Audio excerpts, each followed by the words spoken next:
yourself under my protection. Big man in a suit of armor. Take that off, what are you? Let's put a smile on that face. I'm touching myself tonight. How can a woman possibly fight this? There are two things I want to do. I want an American cheeseburger.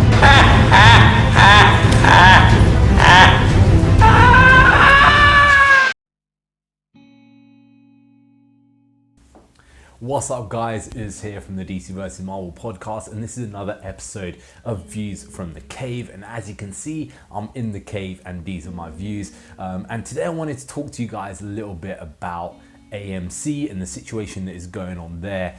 AMC a few days ago, it kind of like had a little bit of a profit warning going on, and you know there was rumors about the fact that they were in big trouble. Are they in so much trouble there that they potentially could close down during this pandemic, given the fact they've got no customers and everything coming in? And it seemed a little bit like many other companies that are continuously talking about closing down, having problems, etc.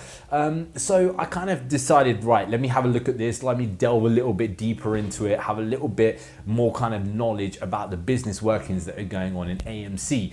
And what I kind of read shocked me, right? A lot of these things don't really shock me anymore, because if you guys listen to a lot of the Trench episodes or a lot of the DC vs Marvel podcast episodes, you'll hear that I don't have much of a love for CEOs. And what I mean by that is basically, I think a lot of chief executive officers have ended up in the position that they are through luck, through the fact that, you know, they really have kind of got there in a way of trying to kind of like sell their position rather than actually being good at anything, right? And what I mean by that is that CEOs are very good at negotiation. They're very good at negotiating with banks, with other companies, etc.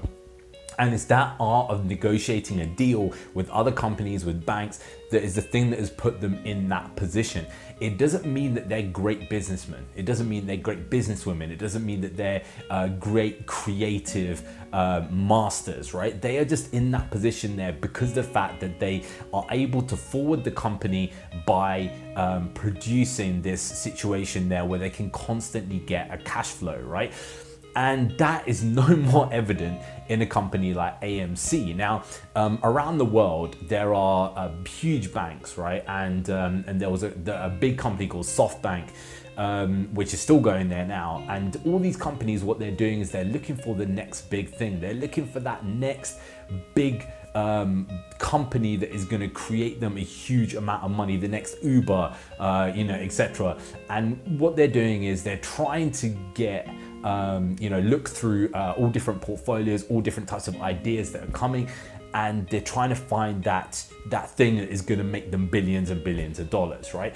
And what they're willing to do is they're willing to pump in hundreds of millions of dollars in order to make that billion-dollar company, right? They're doing it all over the globe, and we're seeing many different kind of companies, for example, like WeWork, are being pumped up artificially by these stupid banks, basically, right? Who are trying to make that next billion-dollar company.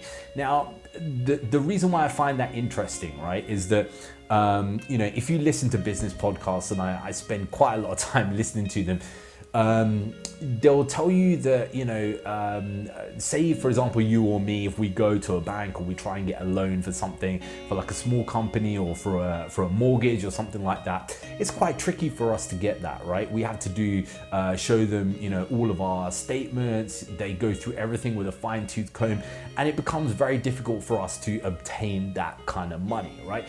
However, if you are a huge company or affiliated with a bank, because you're asking for tens of millions, hundreds of millions of dollars, right? And they're continuously asking there for it. These people have specific managers that are there to manage their accounts, right? And once they ask for, their 10 million, they'll go and get it. They ask for 20 million, they'll go and get it, right? And while these companies are making money, the banks don't give a crap. The banks could not care less. They will just keep giving the money and giving the money and giving the money.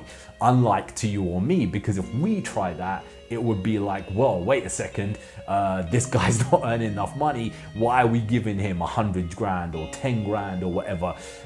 It's a lot more difficult for a single consumer to get that type of cash flow than it is from a massive company. Now, AMC, right? You look at the books of AMC, okay, they've got a lot of chains, right? They got a lot of cinemas, right? Cinemas are one of these things, okay, in essence, they don't really make a great deal of money, right? The money that they make is on the food, on the concessions, etc. They don't make a great deal of money on the actual films there themselves and the people coming in. They make the extras on those kind of, extra little bits, right? So you've got a company like AMC, a company like AMC that is making, $300 million a year, right? Which is not a small amount of money. It's a lot of money. I mean, that's their turnover, right? But they're making $300 million a year. How does a company like that get $4.6 billion in the red, right? $4.6 billion, okay? The way that happens is basically because you get these stupid banks, right? And they believe what these CEOs say, saying, look, look what Endgame's made. Look how much money, Captain Marvel's made. Look at the Fast and Furious films. We are onto a winner. We are making more money than ever. You just give us it. We'll expand in all these other areas there that don't have cinemas, and we will continuously make money for you guys. That basically is the spiel that the business managers would have come through. They would have made a bullshit business plan, and the banks would have eaten it up. And basically, you've got these Chinese banks which are now trying to do what the Western banks are doing and going and investing in these kind of schemes there, basically. And you see particularly things such as Cinemark, for example, or AMC cinemas, who end up getting in this massive, huge, ridiculous amount of debt. Now, the thing is that while the good times are happening, the banks don't care, because they don't care how much money they're giving you, right? What they care about is how much money is continually coming in, and they'll see from AMC cinemas that they're continuously getting this money coming in from all of the films, and they rely on things such as Disney or Warner Brothers or Paramount or Universal continually pumping out their films. Once that stops, right, then you're in big trouble, because your chain is basically then completely worthless, right?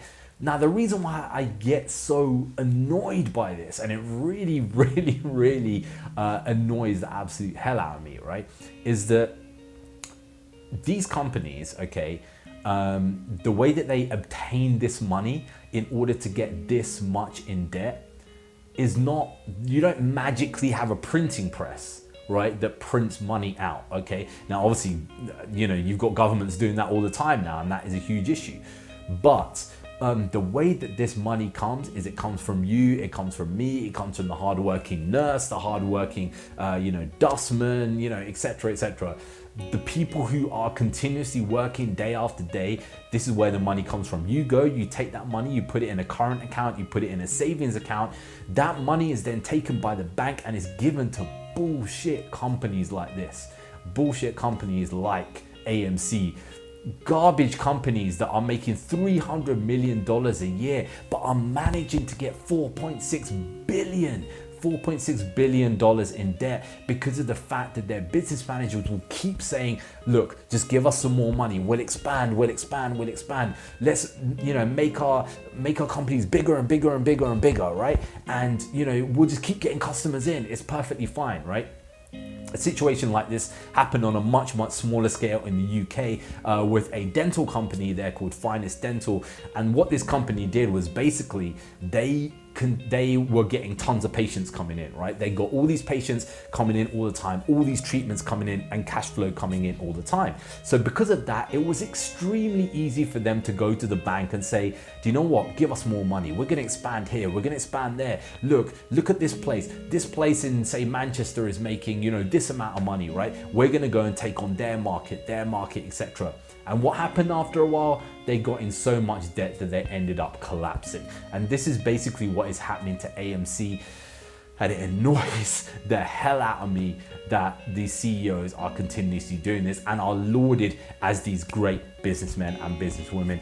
Anyway, guys, let me know what you think about the collapse of AMC. Do you reckon it's going to collapse, or they're going to pull something out of the bag? And what do you think about the CEOs and the fact that they're taking everybody's money and just investing it in a pile of crap?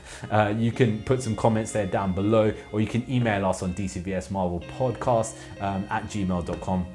Or go to the website there as well, DCVS Marvel Podcast, and we'll see you again there next time.